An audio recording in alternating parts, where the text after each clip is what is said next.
ನನ್ನ ನೆನಪು ಸರಿ ಇದೆ ಎನ್ನುವುದಾದರೆ ಸ್ವತಂತ್ರ ಭಾರತದಲ್ಲೇ ಮೊದಲ ಬಾರಿಗೆ ಮುಖ್ಯಮಂತ್ರಿಯಾಗಿರುವಾಗಲೇ ಒಬ್ಬರು ಬಂಧನಕ್ಕೆ ಒಳಗಾಗಿರುವುದು ಇದೇ ಮೊದಲು ಪ್ರಥಮ ಇರಬೇಕು.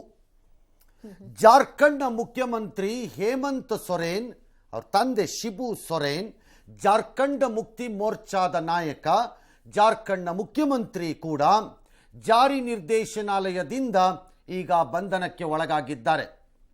ಆ ಹೊತ್ತಿನಲ್ಲೇ ಸಮಾನಾಂತರವಾಗಿ ಅವರು ತಮ್ಮ ರಾಜೀನಾಮೆಯನ್ನು ರಾಜ್ಯಪಾಲರಿಗೆ ಕಳಿಸಿದ್ದಾರೆ. ಅದು ಅಂಗೀಕಾರವಾಗಿದೆ. ಹೊಸ ನಾಯಕನ ಆಯ್ಕೆ ಚಂಪಾಯಿ ಸೊರೇನ್ ಮೂಲಕ ಮುಗಿದು ಹೋಗಿದೆ. ಇದು ಜಾರ್ಖಂಡ್ನ ರಾಜಕಾರಣ. ಜಾರ್ಖಂಡ್ನ ರಾಜಕಾರಣದಲ್ಲಿ ಈ ರೀತಿಯ ಬೆಳವಣಿಗೆ ಆಗಬಹುದು ಎಂಬುದು ಬಹುಶಃ ಬೆಳಿಗ್ಗೆಯಿಂದಲೇ ಬಹುಜನರ ಅರಿವಿನಲ್ಲಿ ಇತ್ತು. ಕಳೆದ ಕೆಲವು ತಿಂಗಳುಗಳಿಂದ ಅಲ್ಲಿ ನಡೆಯುತ್ತಿದ್ದಂತಹ ಕಣ್ಣ ಮುಚ್ಚಾಲೆ ಆಟ, ಬೆಕ್ಕು ಮತ್ತು ಇಲಿಯ ಜೂಜಾಟ ಅಂತಿಮವಾಗಿ ಇಲ್ಲಿಗೆ ಬಂದು ನಿಲ್ತು. ಹೇಮಂತ್ ಸೊರೇನ್ ಜಾರಿ ನಿರ್ದೇಶನಾಲಯಕ್ಕೆ ಸೆಡ್ ಹೊಡೆಯುವ ರೀತಿ ನಡೆದುಕೊಂಡ ರೀತಿ ಕಳೆದ 2 ತಿಂಗಳಿನಿಂದ ಅಥವಾ 3 ತಿಂಗಳಿನಿಂದ ಒಂದೇ ಸಮನೆ ನಡೆದ ಈ ರಾಜಕಾರಣ ಇಲ್ಲಿಗೆ ಬಂದು ನಿಂತಿದೆ. ಆಗಿದ್ದೇನಿವತ್ತು ಹೇಮಂತ್ ಸೊರೇನ್ ಜಾರ್ಖಂಡ್ನಲ್ಲಿ ಆಯ್ಕೆಯಾದ ನಂತರ ಹಿಂದೆ ನಡೆಸಿದಂತಹ ಹಲವಾರು ಭ್ರಷ್ಟ ಆರೋಪಗಳ ಮೇಲೆ, ಅದು ಭೂ ವರ್ಗಾವಣೆ, ಗಣಿ ಸಂಬಂಧಪಟ್ಟಂತಹ ಭ್ರಷ್ಟಾಚಾರ ಮತ್ತು ಅಕ್ರಮವಾಗಿ ಹಣವನ್ನು ಸಂಗ್ರಹ ಹಾಗೂ ವರ್ಗಾವಣೆ ಮಾಡಿರುವ ಆರೋಪದ ಮೇಲೆ ಸ್ಥಳೀಯ ಅಧಿಕಾರಿಯೊಬ್ಬ ದಾಖಲಿಸಿದ ಕೇಸ್ ಇಲ್ಲಿಯವರೆಗೆ ಬಂದಿದೆ. ಜಾರಿ ನಿರ್ದೇಶನಾಲಯ ಪ್ರವೇಶ ಮಾಡಿದ ಪರಿಣಾಮ ಅವರನ್ನು ಸತತವಾಗಿ 10 ಬಾರಿ ಅವರಿಗೆ ಸಮನ್ಸನ್ನು ಜಾರಿ ಮಾಡಿದರು.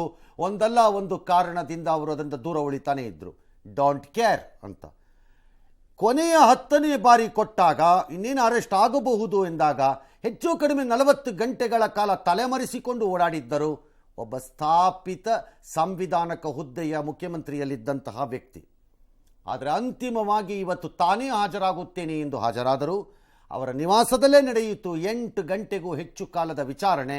ಅಂತಿಮವಾಗಿ ವಿಚಾರಣೆ ಮುಗಿದ ಬಳಿಕ ಅವರನ್ನು ಬಂಧನಕ್ಕೆ ಜಾರಿ ನಿರ್ದೇಶನಾಲಯ ಒಳಪಡಿಸಿದೆ. ಇದು ಖಚಿತವಾಗುತ್ತಿದ್ದಂತೆಯೇ ಅಥವಾ ಇದರ ಸುಳಿವು ಇತ್ತೇನೋ JMMಗೆ ಅನ್ನುವ ರೀತಿ ಜಾರ್ಖಂಡ್ ರಾಜ್ಯದಲ್ಲಿ ಜಾರ್ಖಂಡ್ ಶಾಸಕರೆಲ್ಲ ಒಂದು ಕಡೆ ಸೇರಿ ಪ್ಲಾನ್ ಬಿ ರೆಡಿ ಮಾಡಿಕೊಂಡ್ರು.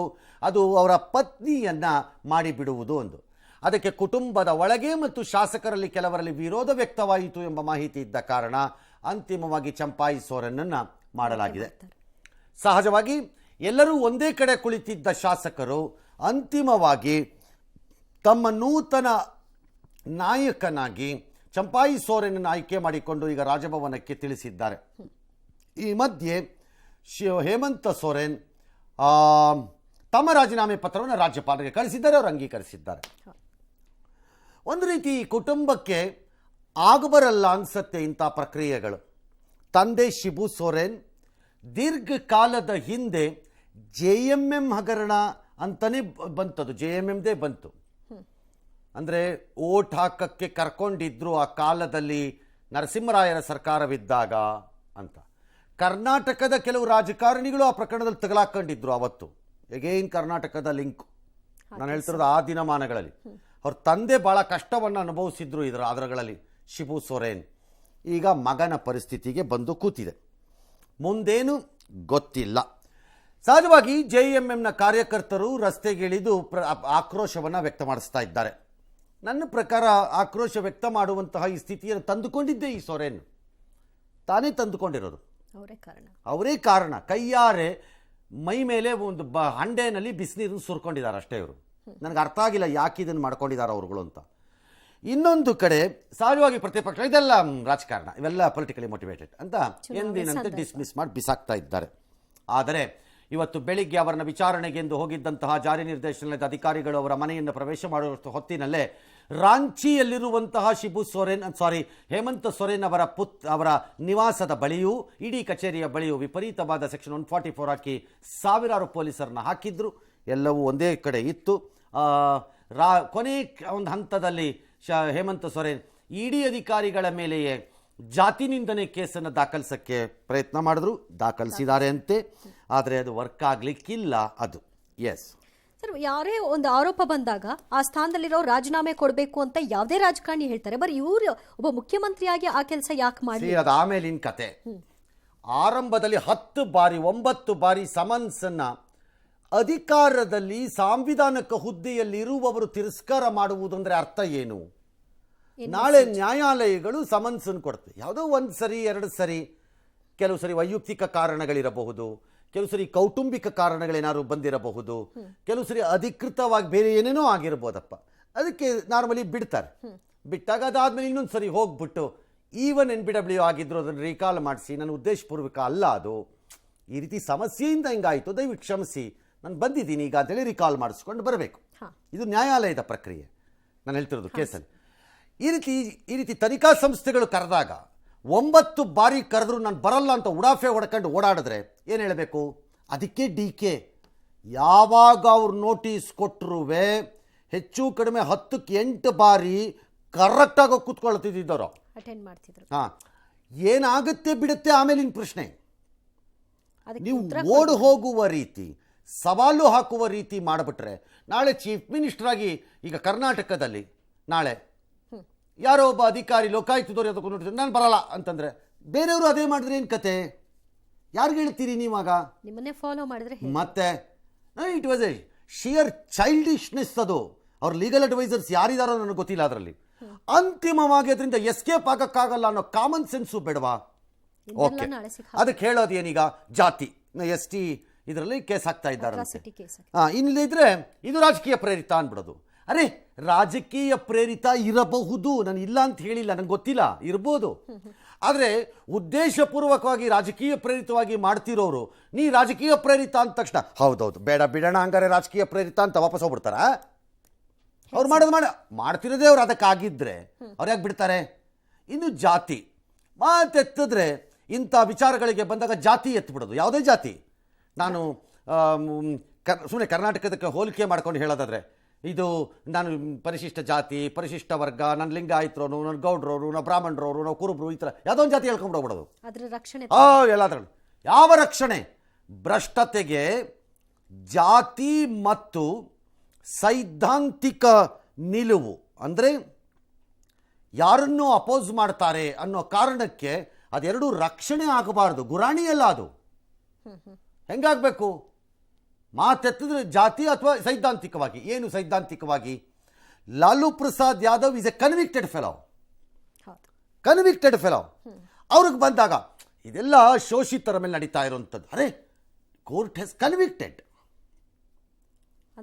ಯಾಕೆ ಅಂತ ಅಪೋಸಿಷನಲ್ಲಿ ಕೆಲವರು ತೀರ್ಮಾನ ಯಾಕೆ ಮಾಡ್ತಾರೆ ಅಂದರೆ ಮೋದಿ ಅಪೋಸ್ ಮಾಡ್ತಾರೆ ಅಂದರೆ ಸೈದ್ಧಾಂತಿಕವಾಗಿ ಅವ್ನು ನಾನು ಇಷ್ಟಪಡದೇ ಅವನು ವಿರೋಧ ಮಾಡ್ತಿದ್ದಾನೆ ಅನ್ನೋ ಕಾರಣಕ್ಕೆ ಅವನು ಪ್ಯೂರ್ ಅಂತ ಡಿಕ್ಲೇರ್ ಮಾಡ್ಕೊಂಡ್ಬಿಡೋದು. ಇದ್ರ ಜಾತಿ ಹೆಸರು ಹೇಳ್ಬಿಡೋದು. No, this is incorrect. ಇದು ಭ್ರಷ್ಟತೆಯನ್ನು ವಿರೋಧ ಮಾಡುವವರೇ ಆದರೆ ಜಾತಿ ಮತ್ತು ಈ ಸೈದ್ಧಾಂತಿಕ ವಿರುದ್ಧ ನಿಲುವುಗಳು ರಕ್ಷಣೆಯ ಗುರಾಣಿಗಳಾಗಬಾರ್ದು. ಇಲ್ಲಾಗಿರೋದು ಅದೇನೆ.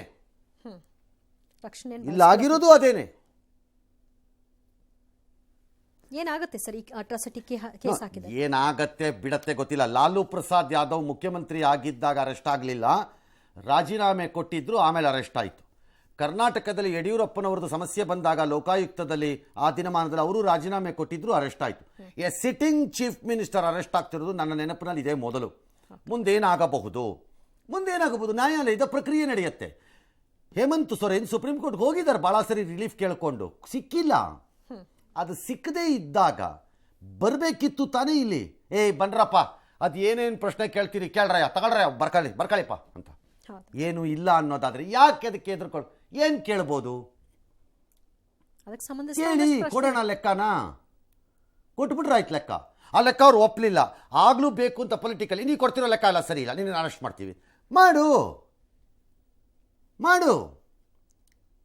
ಹೀರೋ ರೀತಿ ಎಲ್ಲವನ್ನೂ ಕೊಟ್ಟು ನಂತರ ನಾನು ಕೊಟ್ಟಿದ್ದನ್ನು ಒಪ್ಪಲ್ಲ ಅನ್ನೋ ಕಾರಣಕ್ಕೆ ಅರೆಸ್ಟ್ ಮಾಡ್ತಿದ್ದಾರೆ ಅಂತ ಹೇಳ್ಕೊಂಡು ಒಳಗೋಗ್ತಾರೋ ರಾಜಕಾರಣದಲ್ಲಿ, ಅಥವಾ ತಲೆ ಮರೆಸ್ಕೊಂಡು ಓಡಾಡಿಕೊಂಡು ಏನೂ ಇಲ್ಲ ನೀವು ಹೇಳಿದ ತಕ್ಷಣ ಎಲ್ಲರೂ ತಲೆ ಆಡಿಸ್ಬೇಕು ಅಂತ ಮಾಡ್ತಾರೋ.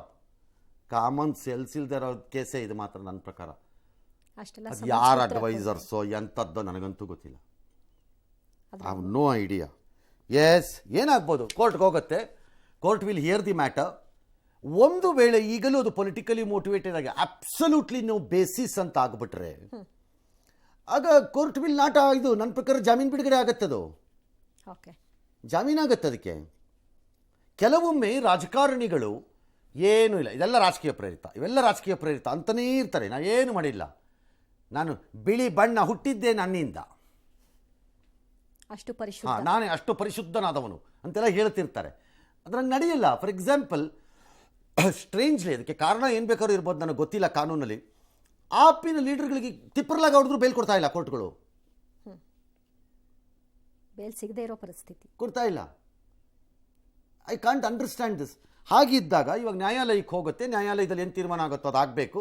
ಎರಡನೇದವ್ರು ಬೇಲ್ ಅಪ್ಲಿಕೇಶನ್ ಮೂವ್ ಮಾಡೇ ಮಾಡ್ತಾರೆ, ಅದು ಹಿಯರ್ ಆಗಬೇಕು. ಅಲ್ಟಿಮೇಟ್ಲಿ ಅದು ಎಲ್ಲಿಗೆ ಹೋಗುತ್ತೋ ಅಲ್ಲಿಗೆ ಬರುತ್ತೆ. ಅದಾದಮೇಲೆ ಏನು ಚಾರ್ಜ್ ಶೀಟ್ ಆಗಬೇಕೋ ಏನೋ ಇಲ್ವೋ ಅದನ್ನು ನೋಡಬೇಕು ಅಷ್ಟೇ. ಕೋರ್ಟ್ ಪ್ರಕಾರ ಅಷ್ಟೇ. ಈಗ ಇನ್ನೇನು ಉಳ್ಕೊಂಡಿಲ್ಲ ಇದರಲ್ಲಿ ಬಾಕಿ. But politically it is A historical ದಿನ ನನ್ನ ಲೆಕ್ಕಾಚಾರದಲ್ಲಿ.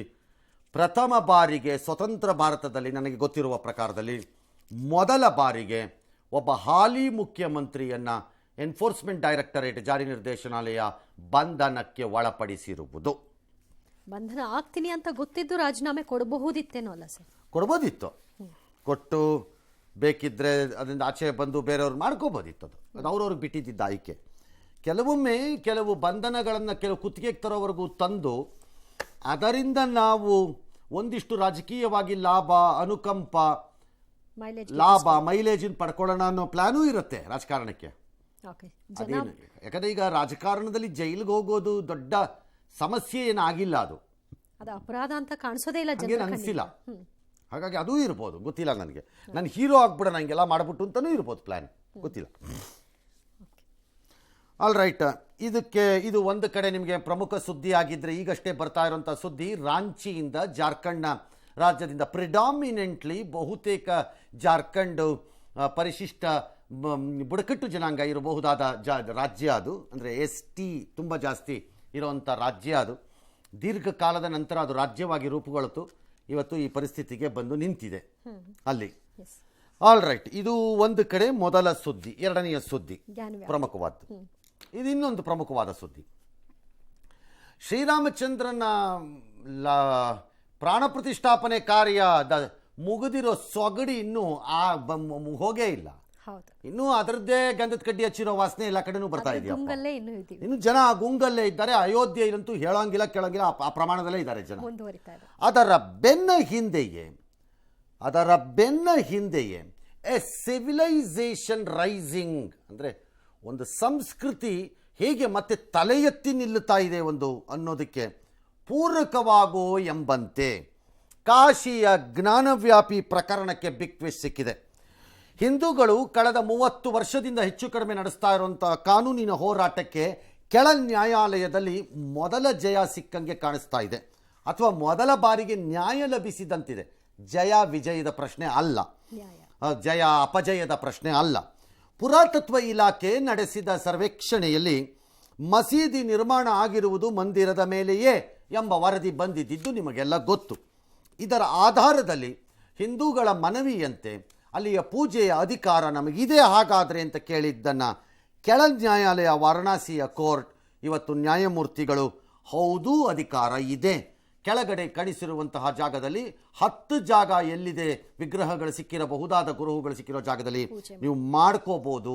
ಕಾಶಿ ವಿಶ್ವನಾಥ ಮಂದಿರಕ್ಕೆ ಪಕ್ಕದಲ್ಲಿ ಅಂಟಿಕೊಂಡಂತೆ ಇರುವ ಸೇರಿದ ಅರ್ಚಕರನ್ನು ನೀವು ನೇಮಿಸಿ ವಾರದ ಒಳಗಡೆ ಪೂಜೆ ಮಾಡಿ ಅಂತ ಆದೇಶವನ್ನು ಕೊಟ್ಟು ಬಿಟ್ಟಿದೆ.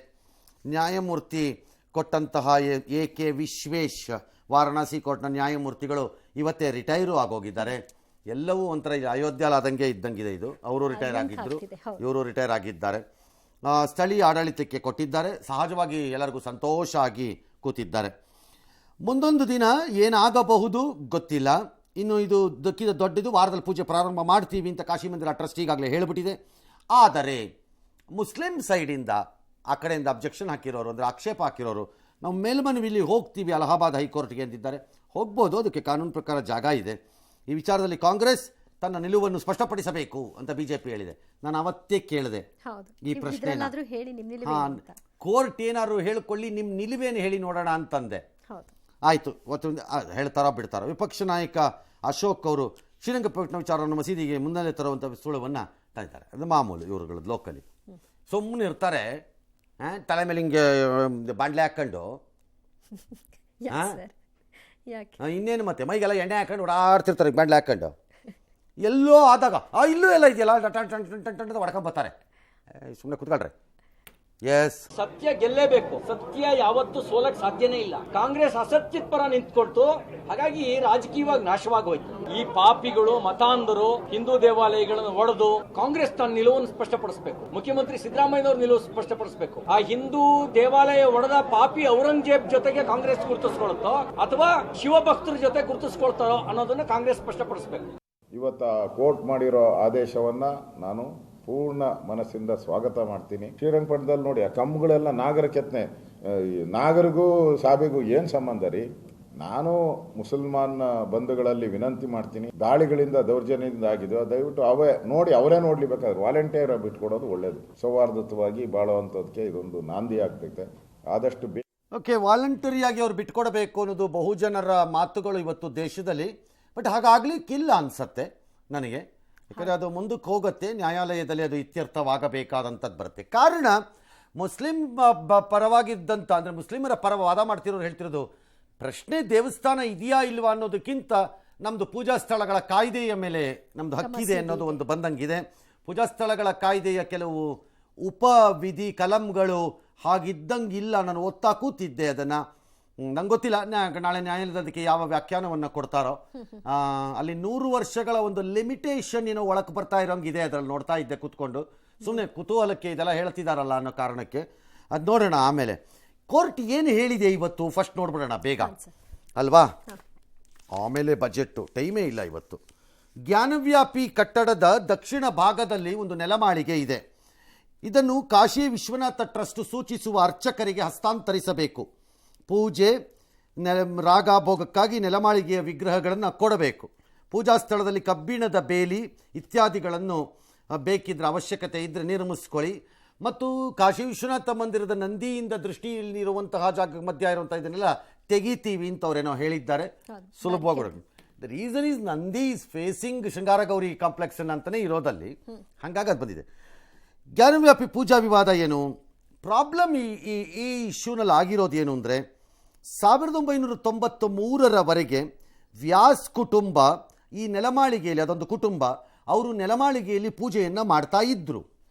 ಆದರೆ 93ರಲ್ಲಿ ಅಖಿಲೇಶ್ ಯಾದವ್ ಅವರ ತಂದೆ ಮುಲಾಯಂ ಸಿಂಗ್ ಯಾದವ್, ಈಗ ಅವರಿಲ್ಲ, ಅವರು ಮುಖ್ಯಮಂತ್ರಿಯಾಗಿದ್ದಾಗ ಮೌಖಿಕ ಆದೇಶದ ಮೂಲಕ ಆ ಪೂಜೆಯನ್ನು ಬಂದ್ ಮಾಡಿಸಿದ್ರು. ಮೌಖಿಕ ಆದೇಶ ಅದು. It was on oral instructions of then the chief minister. ಮೌಖಿಕವಾಗಿ ಬಂದ್ ಮಾಡಿಸಿದ್ರು ಪೂಜೆನ. ನಂತರ ಅದು ಸ್ಥಗಿತವಾಗಿತ್ತು. But it was challenged again. ಹೆಂಗೆ ಬಂದ್ ಮಾಡ್ತೀರಿ ನೀವು ಅಂತ. ಪ್ರಾಬ್ಲಮ್ ಇಲ್ಲಿರೋವಂಥದ್ದು ಅದು ದೇವಾಲಯವಲ್ಲ ಅಂತ ಹೇಳಲಿಕ್ಕೆ ಯಾರ ಕೈಲೂ ಸಾಧ್ಯವಿಲ್ಲ ನನ್ನ ಪ್ರಕಾರದಲ್ಲಿ. ಅದು ಮುಸ್ಲಿಮರಿಗೂ ಬಹುಶಃ ಅರಿವಿರಬೇಕು. ನಾನು ಇದೇ ಅಂತ ಹೇಳ್ತಿಲ್ಲ, open secret. It's A open secret. C the western wall, ಪಶ್ಚಿಮದ ಗೋಡೆಗಳನ್ನು ನೋಡಿಬಿಟ್ರೆ ಎಂಥ ಎಳೆ ಪಾಪಗೂ ಅರ್ಥ ಆಗೋಗುತ್ತದು. ಇಲ್ಲೊಂದು ದೇವಾಲಯ ಇದೆ, ಅದ್ರ ಮೇಲೆ ಇದು ಬಂದುಬಿಟ್ಟಿದೆ, ಯಾವಾಗಲೋ ಯಾವುದೋ ರೂಪದಲ್ಲಿ ಬಂದಿದೆ ಅಷ್ಟೇ ಅನ್ನೋದು ಎಲ್ಲರಿಗೂ ಅರಿವಾಗತ್ತಿದು. ಹಾಗಾಗಿ ಅದು ದೊಡ್ಡ ಪ್ರಶ್ನೆ ಅಲ್ಲ ಅನ್ಸತ್ ನನಗೆ. ದಿ ಟ್ರಬಲ್ ಈಸ್ ಹಕ್ಕಿನ ಸ್ಥಾಪನೆ. ಹಾಗಾದರೆ ಇದಾದಾಗ ಏನಾಗಬಹುದು? ಕೆಲವರ ಪ್ರಶ್ನೆ, ಕೆಲವರು ನನಗೆ ಕೇಳಿದ್ರು SMS ಯಾವುದರ ಮೂಲಕ, ಏನಾಗ್ಬೋದು ಫೈನಲಿ? ಬಾಬ್ರಿ ಮಸೀದಿಯಲ್ಲಾದರೆ ಮಸೀದಿಯನ್ನು ಕರಸೇವಕರು ಕೆಡವಿ ಹಾಕಾಗೋಗಿತ್ತು. ಕೆಡವ್ಬಿಟ್ರು ಯಾವುದೋ ಒಂದು ಹಂತದಲ್ಲಿ, ಆವೇಶದಲ್ಲಿ ಬಂದು ಅಥವಾ ಅವ್ರ ತೀರ್ಮಾನದಂತೆಯೇ ಹೋಗಿ ಕೆಡವಾಗೋಯ್ತು. ಸೊ ಫ್ಲಾಟ್ ಲ್ಯಾಂಡ್ ಇತ್ತಲ್ಲಿ, ಫ್ಲಾಟ್ ಲ್ಯಾಂಡ್. ಸೊ ಕಟ್ಟೋದು ನಿಮಗೆ ಸುಲಭ ಆಗೋಯ್ತು. ಈಗ ಇನ್ನೂ ಅಲ್ಲಿ ಮಸೀದಿ ಇದೆ, ಗುಂಬಜು ಅಲ್ಲಿ 3 ಇದೆ. ಸೊ ಅಂತಿಮವಾಗಿ ಇದೇನಾಗತ್ತೆ ಹಾಗಾರಿ ಅಂತ. C ultimately title of the land ಏನು ಅನ್ನೋದು ಇತ್ಯರ್ಥ ಆಗಬೇಕಿಲ್ಲೀಗ. ಟೈಟಲ್ಲು ಲ್ಯಾಂಡು ಪಾಣಿ ಯಾವುದಕ್ಕೆ ಬರುತ್ತೆ ಅಂತ, ದೇವಸ್ಥಾನದ ರೂಪದಲ್ಲಿ ಆ ದೇವರಿಗೆ ಸಿಕ್ಕತ್ತೋ ಪಾಣಿ ಸಿಗಲ್ವೋ? ಸಿಕ್ಕಿದರೆ ಉದಾಹರಣೆಗೆ ಅಪ್ಪಿ ತಪ್ಪಿ ಹಿಂದೂಗಳ ಪರವಾಗಿ ಶಿವನಿಗೋ ಯಾರಿಗೋ ಅದು ಪಾಣಿ ಬಂದು ಬಾಬಾ ಶಿವನಿಗೆ ಏನಕ್ಕೆ ಸಿಕ್ಕಿಬಿಟ್ರೆ, ಸಿಕ್ಕಿದ್ರೆ ಟೈಟ್ಲ್ ಹೋಲ್ಡರ್ಗೆ ಅಲ್ಲಿ ಏನಿರಬೇಕು ಬಿಡಬೇಕು ಅನ್ನೋ ಇತ್ಯರ್ಥ ಅವ್ರು ಮಾಡ್ಕೋಬೋದು, ಓಕೆ ಅದು ಅವ್ರ ಇಷ್ಟ. ದೇವಸ್ಥಾನ ಆಗ ಅಂತ ನಾನು ಹೇಳ್ತಿರೋದು ನ್ಯಾಯಾಲಯದಲ್ಲಿ ಅಂತಿಮವಾದರೆ ಸುಪ್ರೀಂ ಕೋರ್ಟ್ವರೆಗೂ ಹೋಗತ್ತಿದ್ದು ಮೋಸ್ಟ್ಲಿ. ಜಾಗದ ಹಕ್ಕು ಯಾರ್ದು ಅಂತ ಹಾಂ, ಜಾಗದ ಹಕ್ಕು ಬಂದುಬಿಟ್ರೆ ಆಗ ಒಡೆದಾಕಬೇಕಾಗತ್ತೆ ನೀವು, ಅಥವಾ ಅವರೇ ಬಿಟ್ಕೊಡ್ಬೇಕಾಗತ್ತೆ. ಇದು ಒಂದು ಕಡೆ, ಇದು ಕಾನೂನಿನ ಪ್ರಕಾರ ಒಡೆದಾಕಿ ಕಟ್ಕೋಬೇಕು. ನಿಮಗೆ ಬೇಕಾದ್ರೆ ಕಟ್ಕೋಬೋದು, ಸಕ್ಕರೆ ಬಿಟ್ಕೋಬೋದು, ನಂಗೆ ಗೊತ್ತಿಲ್ಲ. ಇನ್ನು ಧಾರ್ಮಿಕವಾಗಿ ನೋಡಿದ್ರೆ ಕೆಳಗಡೆ ಪೂಜೆ ಪ್ರಾರಂಭವಾದ ನಂತರ ಮುಸ್ಲಿಂ ಸಂಪ್ರದಾಯದಲ್ಲಿ ಕೆಳಗಡೆ ಒಂದು ದೇವರ ಪೂಜೆ ನಡೆಯುತ್ತಿರುವ ಜಾಗದಲ್ಲಿ ಮೇಲುಗಡೆ ಅಲ್ಲಾಹು ಪ್ರಾರ್ಥನೆ ನಡೆಯಬಹುದಾ ಬಿಡಬಹುದಾ ಅಂತ ಅವರೇ ಪಂಡಿತೋತ್ತಮರು ಸ್ಕಾಲರ್ಗಳು ಡಿಸೈಡ್ ಮಾಡ್ಕೋಬೇಕಾದ್ರೆ. ನಂಗೆ ಅರಿವಿಲ್ಲ ಅವರ ವ್ಯಾಖ್ಯಾನ ಅದಕ್ಕೆ ಏನಿರುತ್ತೆ ಅಂತ. ಯಾಕಂದರೆ ತಳಮಹಡಿಯಲ್ಲಿ ಹೀಗೆ ಮೇಲ್ಗಡೆ ಹೀಗೆ ನಡೆಯುತ್ತೆ ಅಂದರೆ ಒಂದೇ ಜಾಗದಲ್ಲಿ ಆ ರೀತಿ ದೇವರ ನಡೆಯಬಹುದಾ, ಐ ಹ್ಯಾವ್ ನೋ ಐಡಿಯಾ. ಅದನ್ನು ಅವರೇ ಚೆಕ್ ಮಾಡ್ಕೋಬೇಕು, ಅವ್ರು ತೀರ್ಮಾನ ಮಾಡ್ಕೋಬೇಕು. ಒಟ್ಟಲ್ಲಿ ಇದು ಮುನ್ನೆಲೆಗೆ ಹೀಗೆ ಬಂದಿದೆ. ರೈಟ್. ಎರಡನೆಯ ಘಟನೆ. ಹಾಂ ಸರ್. ಸೊ ಮೂರನೇದು ಇಂಪಾರ್ಟೆಂಟ್. ನೆಕ್ಸ್ಟ್ ಏನು ಸರ್ ಇವತ್ತೋ ನಿಮ್ಮದು ಅಂತಂದರೆ, ನಾಳೆ ಬಜೆಟ್ ಮೇಡಮ್ಮು ಇಡ್ತಾರೆ ಬಜೆಟನ್ನು ನಾಳೆ, ಹೌದು ಅಲ್ವಾ? ಹಾಂ. ಬಜೆಟ್ ಅಲ್ಲ ಇದು, ಲೇಖಾನುದಾನ. ಸ್ಟಿಲ್ ಅದು ಏನಿರಬಹುದು ಅನ್ನೋದನ್ನು ಬೇಗ ನೋಡೋಣ.